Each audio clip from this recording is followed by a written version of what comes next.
So, Elimination Chamber review slash results, or if you're John Laurinaitis, elimination review. The Elimination pay-per-view. Yeah. So, we started the night off with something that confused the fuck out of me, and that was the Raw Elimination Chamber match for the WWE Championship. And I was like, you know what? If they're starting with this, something big has to happen. Little did I know, it wouldn't. And the pay per view would just suck, in my mind at the very least.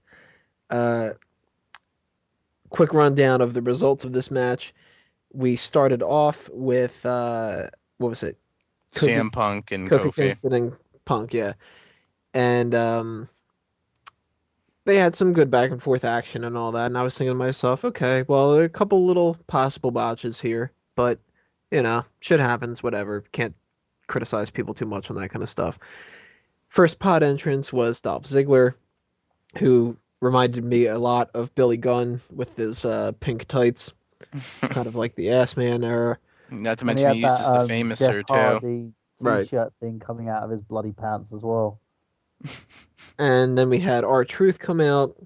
He hits a scissor kick on Ziggler, 2 count, such and such, blah, blah, blah, blah, blah. I'm not going to go every single move. Then Punk quickly eliminates R-Truth with an elbow drop. And I was thinking to myself, really? With an elbow drop, he gets eliminated this quick? Okay, well, maybe he's kind of injured or something, or maybe they had nothing for him to do. Uh, right after that, The Miz comes out.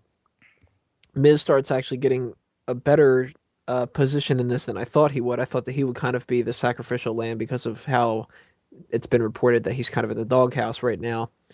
Little did I know that Miz would last until the very end, but uh, Booker screws up a whole bunch of things. He keeps mumbling over himself and everything. Juggy ducky quack quack. And then Jericho finally comes in and everything like that. Ziggler gets eliminated by Chris Jericho, Jericho hitting the code code breaker. breaker. Kofi That was a pretty Kingston, smooth one. yeah, Kofi Kingston taps out to the walls of Jericho. We're actually a little bit more of the lion tamer, kind of not a full lion tamer or whatever thing, but Yeah. uh, and then here's where things get really interesting. Kofi Kingston gets thrown out of the chamber by Chris Jericho, and right afterward, Punk kicks Jericho in the head, and he swings around, knocks down a cameraman. The referees say that Chris Jericho can't continue. My first thought, and I wrote this on the review, was I really hope that they're not doing that to kind of reference the Jesse Sorensen injury because this is the first match of the pay per view, and Jesse Sorensen was injured in the first match of the TNA pay per view against all odds. I was just thinking, you know what? If they did it for that reason, then that's really low. No, But I think you're grasping straws there because Jesse Sorensen's injury was kind of a bit more dear than that. well, it was, but I was just that was the first thought that ran into my mind. I don't think that they Okay. actually did it To, that way. to be honest, the first thing that ran through my mind was that this was a brilliant way to kind of keep Punk and Jericho from not eliminating each other from the match and I to keep agree. interaction kind of low and be a way to eliminate Jericho. But, Punk never eliminated him. Nobody pinned him or made him submit, See, you know. I personally, well, we'll talk about what happens at the end of it in a second. So they say that Jericho can't compete for the rest of the match, and then the Miz gets eliminated by CM Punk, so CM Punk wins the match. Personally, I didn't like that whole Jericho being taken out thing. I thought that with Jericho not winning the title, it makes this feud even less likely to believe in. What I mean by that is I've hated this feud from the very beginning. I hated the second uh 2012 video onward because it kept being repetitive. And then when Jericho comes in and he just doesn't talk for like 3 fucking weeks or something, then that was just stupid as hell. And then he comes into the Royal Rumble and it's like, okay, well, at least he'll win the Royal Rumble and then he can give a big speech. And then he doesn't win the Royal Rumble. And then he just kind of goes right into it as if, well, let's just start doing it anyway. And now he keeps talking about how he's the best in the world and he can't even win a match. And it's like I'm supposed to believe in this for WrestleMania as Chris Jericho is a threat when Punk is just winning everything left and right. And Jericho can't even win the Royal Rumble. He can't win the Elimination Chamber. He can't even fucking cut a promo. Who is she? Okay, well, let's just ignore the whole end of the world thing. Like, to me, it just seems like they keep having an idea of what they wanted to do, and they keep changing their mind at the last minute and then just ignoring it. Like that they wanted him to win the Royal Rumble, and then they changed their mind, and they wanted him to come out and cut a promo, and then they were like, you know what, just go out and not do anything and all that. And I am not liking this feud at all. I wanted, if Jericho was going to face CM Punk, I wanted Jericho to win the title because at the very least, Punk could then say, "Yeah, you got one up on me, but I was the first person in the match and you were the last, and let's settle this one on one. I want my rematch clause." Now Jericho wins a battle royal on Raw, and that's supposed to be enough to make me think that he's a threat to the title when he couldn't win anything else before. I'm not buying it. I didn't like it.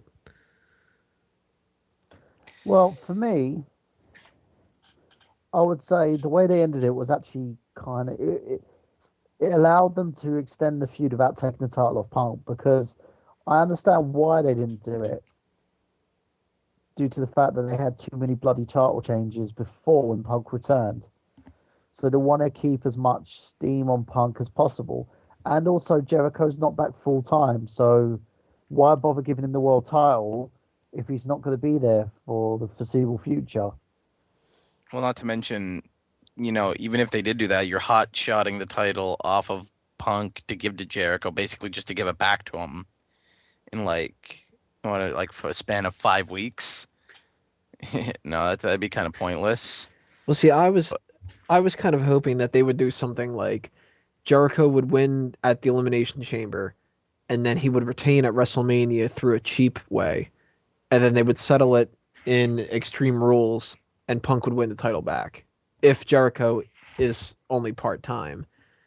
And if Jericho is only part time, then why not give him something decent to go into WrestleMania instead of just a quick battle royal on Raw? Yeah, well, I was really hoping for Punk to retain because I want him to have, especially this reign. This reign matters a lot, to have a pretty significantly long title reign. We haven't had, a reign this long probably since The Miz Yeah. last year. So I'm hoping that he can, have a reign like at least that long or a little bit longer would be preferable. So I was pretty happy to see him retain in the chamber, and I thought what they did with Jericho and taking him out that way, that isn't too bad because I could see how it would have looked bad if Punk or Miz would have pinned him to eliminate him from the chamber. Nobody pinned him, nobody made him submit. And the Battle Royal might have been a little cheap, but if Punk was going to retain the title, I knew that they were going to do some sort of match where Jericho was going to win. I thought they were going to do maybe some triple threat or fatal four-way with the people that were involved in the chamber already or something like that. But they went with the Battle Royal, and yeah, it's a little cheap. But there's still 5 weeks left until the pay-per-view, and I'm a wait and see kind of guy, and I'm just going to see how things are going to pan out from here on out. Well, how would you guys like? Because to me, if you're talking about okay, well, we need to have CM Punk retain at the Elimination Chamber, then I think it's okay how they did this. It just annoyed me that he retained it in the first place.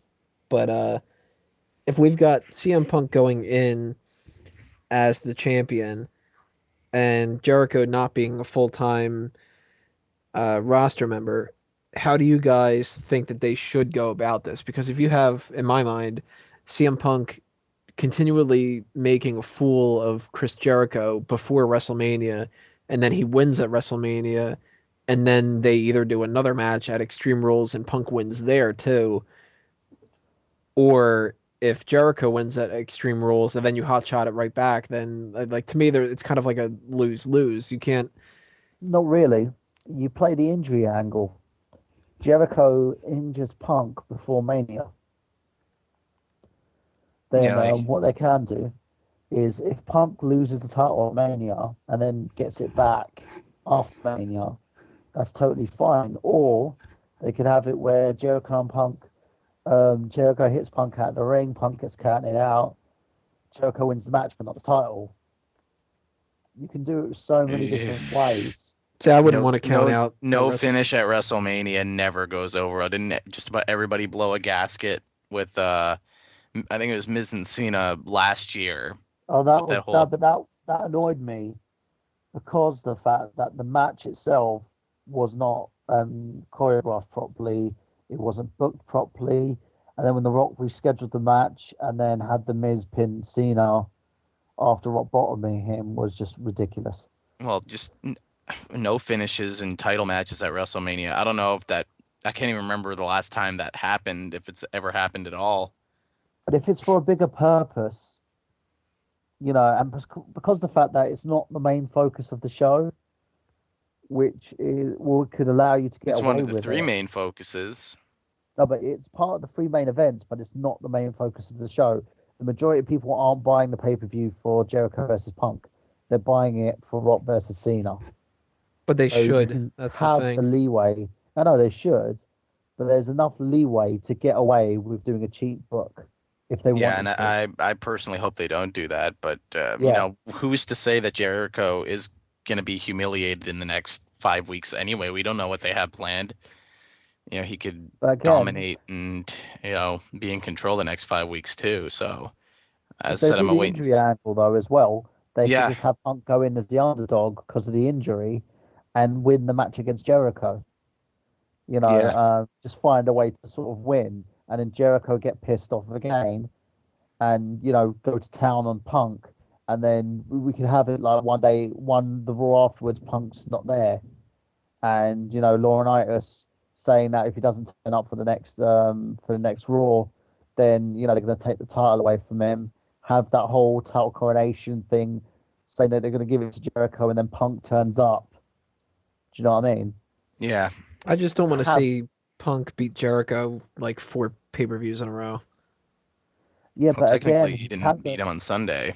Exactly. Nah, He but didn't he, technically beat him. for all intents and purposes, did. It made the person who came out of it looking the best was CM Punk.